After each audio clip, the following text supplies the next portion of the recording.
Hey sis, it's Black History Month UK.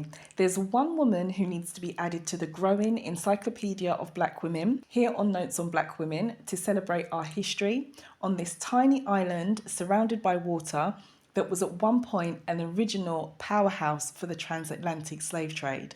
If you're anything like me, literature could have been where you first snatched your first glimpses of what it means to be black, woman, and you fill in the blank, whatever your nationality is. For me, much of this came from American writers, which I loved and enjoyed, and I still do, seeing a different perspective. To understand what it means to be black, woman, and British, among literature, it's Bernadine Evaristo that stands out. A writer who didn't wait to be invited into British literature. She built her own door, her own stage, her own mirror, and in doing so, she gave us back to ourselves. So the making of a storyteller. There's something profoundly radical about a black woman who writes herself into existence, or as Zora Neale Hurston attempted to do, write black culture back into existence. In a world that has long treated our stories as footnotes and us as an afterthought compared to non-black women writers, Bernadine did not ask for a seat at the table. She built a new one. She carved it from the wood of our collective memory and the black women who came before her. Born in 1959 in Woolwich, South London, to an English mother and a Nigerian father, she grew up in a British society that was still learning and often failing to accept black people's existence and her existence as a mixed-race person. She's described her childhood as loving but isolating, a place where she constantly navigated identity. Clearly, that duality and her experience shaped her as a writer. Her pen became a bridge, connecting the fragmented parts of her identity and in turn illuminating the many ways of being either mixed-raced and British or black and British. In the 1980s, when British theatre was still overwhelmingly white, she co-founded the Theatre of Black Women, the first of its kind in the UK. It was an act of defiance and devotion. We exist, we create, and we are not waiting for permission. Representation was not about tokenism, but truth, messy, human, joyous, and of course, black truth. Bernadine's writing has always been a quiet rebellion. She refuses to conform to what the British novel, in quotation marks, should sound like. Her sentences dance rhythmically,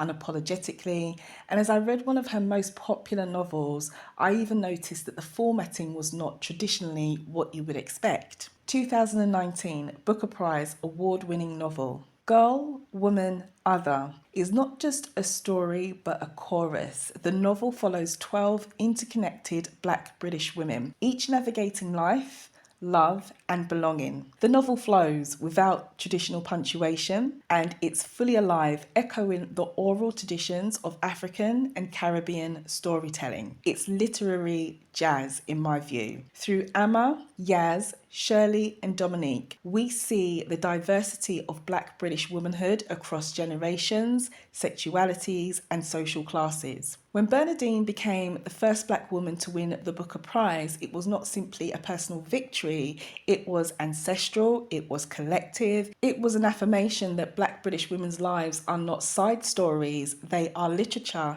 itself. Black womanhood as a legacy. So Bernadine's storytelling feels like a lineage of black British women before her. People like Olive Morris, who I've written about before. If you're catching this on Substack, I will link the direct essay in. If you're on YouTube, I will link the video essay down in the description box. We've also got Claudia Jones, Mary Seagull, Andrea Levy, and of course, Zadie Smith. All these women are like they are whispering through her pages. She writes women who are complicated, contradictory, flawed in some places, but most of all, they are free. Women who have been told they're too much and responded by basically becoming more. She reminds us that black womanhood is not a burden, but something to be celebrated, that we are not just surviving history, that we are actually shaping it ourselves. The long road to recognition. So before Girl, Woman, Other, Bernadine spent decades being overlooked. Her earlier novels, Lara, The Emperor's Barb, blonde roots were critically praised but rarely pushed into the mainstream. Still, she kept writing. She has shown us all, especially those of us who are Black women and writers, regardless of where in the diaspora we're from, that silence is a form of erasure. However, to write as a Black woman is to resist disappearance. Her persistence is a sermon for every Black woman who has had to keep going when the world looked the other way, beyond the page. So Bernadine is not only a writer, she's an architect of space, we could say. She does this by mentoring emerging writers, challenging publishers to open their doors, and creating pathways for voices often left behind. She founded the Brunel International African Poetry Prize from 2013 to 2022, amplifying new African poets globally. From 2023, the award was taken over by the African Poetry Book Fund. So reimagining Britain or the UK through our eyes. Bernadine redefines what British literature looks like. Her novels reveal a UK that's honest, diverse, multi-layered, and of course there are some contradictions. She shows us that Black Britishness is not an outsider identity, but a central thread in the nation's fabric. Her London is full of aunties and activists, poets and dreamers. The UK that many of us actually know, including myself being a Londoner, but rarely see reflected on the page. Through her work, Bernadine expands the map of belonging. She reclaims language as a home for us. For the Black women who read her or are yet to read her. If you haven't already read her work, Girl, Woman, Other, I highly recommend that you do. When we read Bernadine, we see ourselves reflected, finally, fully, and without any kind of apology. Her stories whisper, you are allowed to be complex. You are allowed to be soft. You are allowed to take up space. You are allowed to exist. Her women do not need to be perfect to be worthy in her stories. They live very messy lives. But at the same time, they are beautiful, and in some places they are contradictory as well as deeply engaging and entertaining for readers. Bernadine is a wonderful storyteller.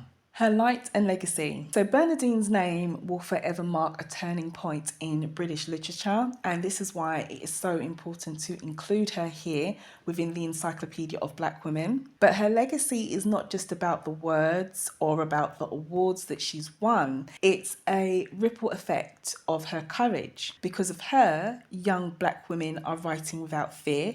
Yours truly, myself, is definitely one of them. Because of her, publishers are widening the lens, which is a good thing for us all. She showed us that to write as a Black woman is to plant a flag in history and say, hey, I exist, my people exist, and our stories also exist. To every Black woman reading this or listening to this, if you are on Substack or YouTube, whether you write in notebooks, whether you write novels or short stories, poetry, or you tell your stories through art with colour as your medium, your story matters. So tell it, protect it, and pass it on. So as we move into Black History Month UK, thank you to Bernadine for all her contributions to Black British history. I'll catch you in the next one. Thank you so much for being here.